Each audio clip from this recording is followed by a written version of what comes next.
Hello everyone, welcome to Manoj Gyan अकादमी। आज आप लोग को बताने वाला हूं कि वस्तु को अवतल दर्पण के सामने वक्रता केंद्र पर रखा जाता है तो वैसा किस प्रकार का प्रतिबिंब बनता है और कैसा बनता है। चलिए मैं आपको दिखाने वाला हूं। तो ये देखिए आपका क्या है, ये अवतल दर्पण है।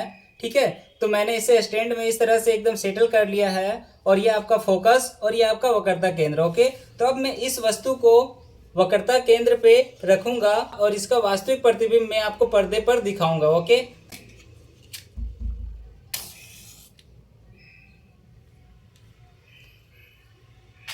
तो ये देखिए मेरा वस्तु जो है वो रख दिया है और इस तरह से ये मोमबत्ती जल रहा है और इसका मैं वास्तविक प्रतिबिंब, आप लोग पढ़े होंगे कि वक्रता केंद्र पर जब वस्तु को रखा जाता है तो उसका प्रतिबिंब वक्रता केंद्र पर ही बनता है। चलिए मैं आपको वास्तविक प्रतिबिंब को दिखाऊंगा।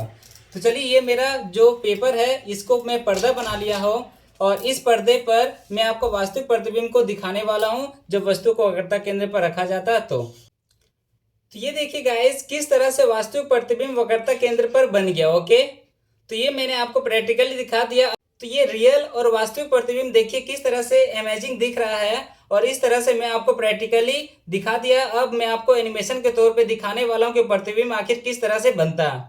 तो ये है आपका क्वेश्चन। अब मैं अवतल दर्पण के सामने वक्रता केंद्र पर खड़ा हो गया। अब मैं दो किरण को ले जाऊंगा, तो एक किरण को मुख्य अक्ष के समानांतर में ले जा रहा हूं। तो ये देखिए किरण जा रही है और ये फोकस से गुजर गई। ओके, अब मैं दूसरे किरण को मुख्य फोकस से ले जा रहा हूं और मुख्य अक्ष के समानांतर परिवर्तित हो जाएगी। ये जिस बिंदु पर मिल गया उसी बिंदु पर प्रतिबिंब मेरा बन गया। ये चारों point, position of object, position of image, nature of image and size of image, ये चारों पॉइंट एग्जाम के लिए बहुत इंपॉर्टेंट है। इसे नोट डाउन कर लीजिए और इस प्रकार साइंस को प्रैक्टिकली समझना चाहते हैं तो प्लीज मेरे चैनल को सपोर्ट कीजिए और शेयर कीजिए। Thank you.